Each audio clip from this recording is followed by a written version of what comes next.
السلام علیکم ورحمۃ اللہ وبرکاتہ۔ امید ہے تمام بچے خیریت سے ہوں گے۔ یہ اردو کے مضمون کے تیسرے لیکچر کا دوسرا حصہ ہے اور لیکچر کے اس حصے میں ہم اردو گرامر کے متعلق پڑھیں گے۔ آج کے سبق میں ہم پڑھیں گے، مشق ہے مندرجہ ذیل حرفوں کو اشاروں کی مدد سے الفاظ بنائیں۔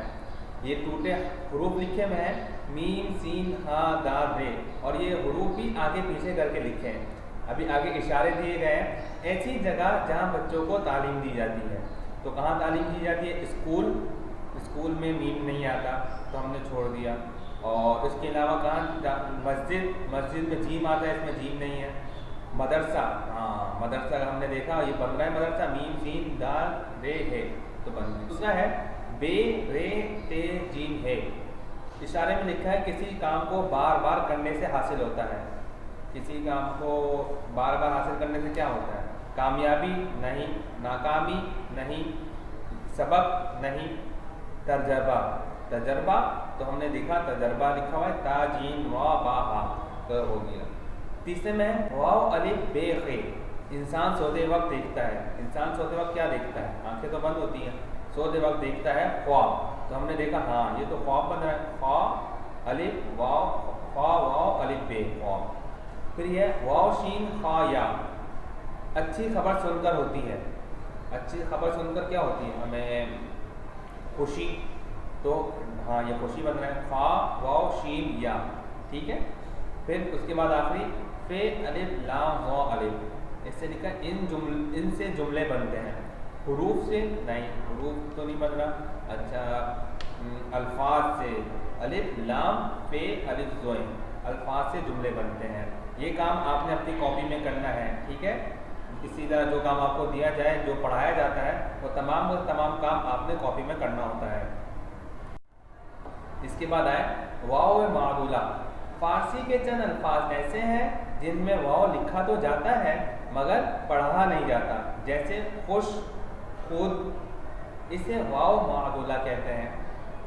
نون گننا، نون کی دو حالتیں ہوتی ہیں، ایک تو جب اس کی آواز پوری ادا ہو، جیسے پان، دھان، کان، دیکھیں ان تینوں لفظوں میں نون کی آواز آ رہی ہے، اس کو نون کہتے ہیں۔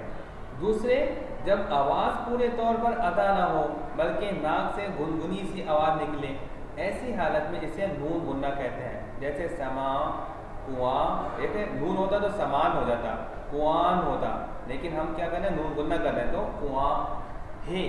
بعض فارسی الفاظ کے آخر میں ہے ہوتی ہے، یہ اصل لفظ پر اضافہ ہوتی ہے، اس کا تلفظ زبر کا ہوتا ہے، جیسے ہفتہ، روزہ، مردہ، ٹھیک ہے۔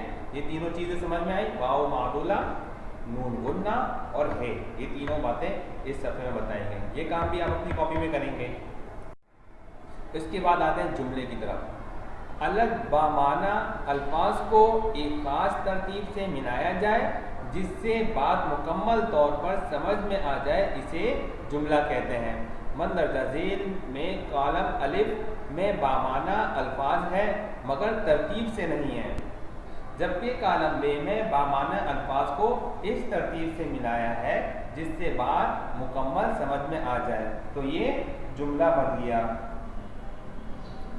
کالم الف میں ہے پڑھتا کتاب حامد ہے، یہ بے ترتیب الفاظ ہیں، ٹھیک ہے، اس کو ہم نے ترتیب سے بنایا، حامد کتاب پڑھتا ہے، یہ ایک مکمل جملہ بن گیا۔ نمبر 2، کتاب کرسی ہے پر، کتاب کرسی پر ہے۔ نمبر 3، گھر اسلم جاتا ہے، تو صحیح بنایا اسلم گھر جاتا ہے۔ نمبر 4، یہ مکان کس کا ہے؟ یہ مکان کس ہے کا، اور اس کو صحیح کیا بن گیا؟ یہ کس کا مکان ہے۔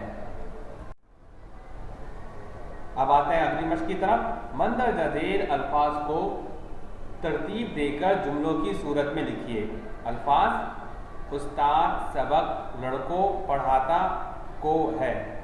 جملے: استاد بچوں کو سبق پڑھاتا ہے، ہمیں عزت بڑوں کرنی کی چاہیے، ہمیں بڑوں کی عزت کرنی چاہیے۔ نمبر 3، تم نے کیا دیکھا اس کو تھا، کیا تم نے اس کو دیکھا تھا؟ باغ پھول میرے میں کھلے ہیں، میرے باغ میں پھول کھلے ہیں۔ کامیابی محنت ضروری لیے کہ ہے، کامیابی کے لیے محنت ضروری ہے۔ آج کے لیکچر میں ہم اتنا ہی پڑھیں گے۔ یہ تمام کام جو آپ کو پڑھایا گیا ہے وہ آپ نے اپنی کاپی کے اندر مکمل کرنا ہے۔ امید ہے کہ آپ کو آج کا لیکچر سمجھ میں آیا ہو۔ جو بات بھی آپ کو سمجھ میں نہیں آئی وہ آپ ہم سے پوچھ سکتے ہیں۔ اور ایک بات دوبارہ یاد دہانی کے لیے، جس طرح میں نے اردو کے لیکچر میں بتایا، اسی طرح یہاں پہ بھی آپ سوال نیلے رنگ کے پینسل سے کریں گے اور جواب عام پینسل سے کریں گے، اور اسی طرح ہر لفظ کے بعد ایک انگلی کا فاصلہ دیں گے۔ السلام علیکم ورحمۃ اللہ وبرکاتہ۔